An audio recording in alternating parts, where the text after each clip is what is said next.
بسم اللہ الرحمن الرحیم۔ زحل کی 60-70 پہ بات کرنا چاہتا ہوں، چونکہ ہمارے بر صغیر میں گزشتہ کچھ دہائیوں سے زحل کی 60-70 بہت زیر بحث ہے، بہت اختلاف ہے۔ زحل کیا ہے؟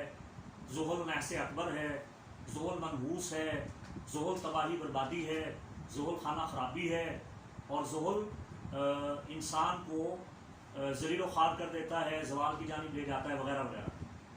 سب سے پہلے تو یہ جان لیجئے اور سمجھ لیجئے کہ زحل علوی کوكب ہے۔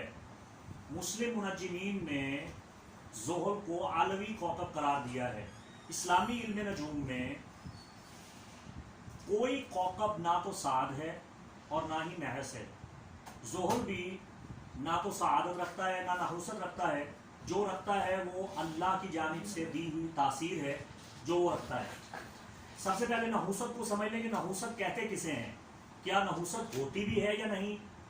قرآن کریم فرقان حمید برہان رشید میں سورہ یوسف کی 7 آیات 43 تا 39 میں بیان ہوا کہ حضرت سیدنا یوسف علیہ السلام نے عزیز مصر کو اس کے خواب کی تعبیر بتائی کہ ملک میں 7 سال خوشحالی ہوگی اور 7 سال کے بعد قحط سالی ہوگی۔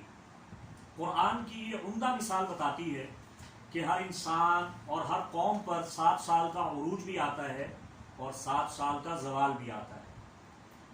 ہر عروج کو زوال ہے، یہ قانون قدرت ہے، لیکن جو لوگ زوال کے ایام میں صبر اور محنت کرتے ہیں انہیں پھر عروج نصیب ہوتا ہے۔ علم نجوم کی زبان میں زوال کے 7.5 سالہ دور کو 60-70 کہا جاتا ہے، جو زحل کی وجہ سے ہوتی ہے، جس کا تعلق زحل کے ساتھ ہے۔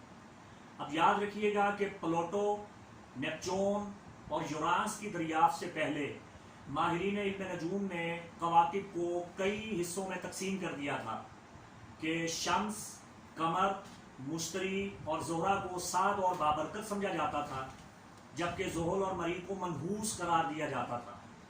عطارد کو کبھی سعد مانتے تھے اور کبھی نحس مانتے تھے، لیکن اس کے برعکس آج کا جدید علم نجوم یہ بتاتا ہے کہ تمام اجرام سماوی اور کواکب ایک مکمل نظام کا حصہ ہیں، نہ تو کوئی سعد ہے اور نہ کوئی نحس ہے۔ کواکب کی خاص پوزیشن انہیں سعد یا نحس بنا دیتی ہے۔ کواکب کی یہ حالت مثبت اور منفی قوتیں مجموعی طور پر توازن فلکیات کو قائم رکھنے کے لیے اللہ تعالیٰ کے امر کے تابع ہیں اور اپنی گردش میں مصروف ہیں۔ زحل منحوس نہیں ہے، جیسا کہ امام جعفر صادق علیہ السلام کا فرمان عالی شان ہے کہ زحل کو منحوس مت کہو، یہ امیر المومنین امام علی ابن ابی طالب کرم اللہ تعالی وجہ الکریم سے نسبت رکھتا ہے۔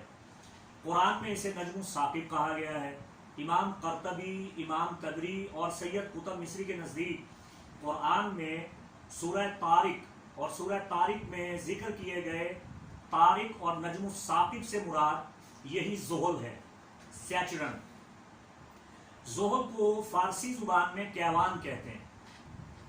امام جعفر صادق علیہ السلام نے فرمایا، جیسا کہ ائمہ اہل بیت علیہ السلام کی تفاسیر میں منقول ہے، آپ نے منجم سے یہ کہا تھا کہ زحل کو منحوس مت کہو، الزحل لیس نحس، الزحل ہوا کوكب امیر المومنین، زحل نحس نہیں ہے، زحل امیر المومنین امام علی کرم اللہ تعالی وجہ الکریم سے نسبت رکھتا ہے۔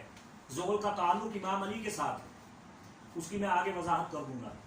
تو زحل کو نسبت ہے مولا علی کے ساتھ، زحل کا تعلق ہے مولا علی کے ساتھ۔ علماء روحانیات، علماء علم جفر اس راز سے واقف ہیں۔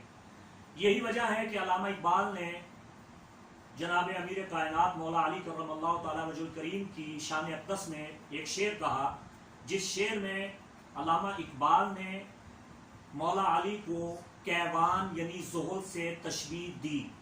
علامہ اقبال بھی ماہر علم فلکیات تھے، علم زیچ میں دسترس رکھتے تھے، مہارت رکھتے تھے۔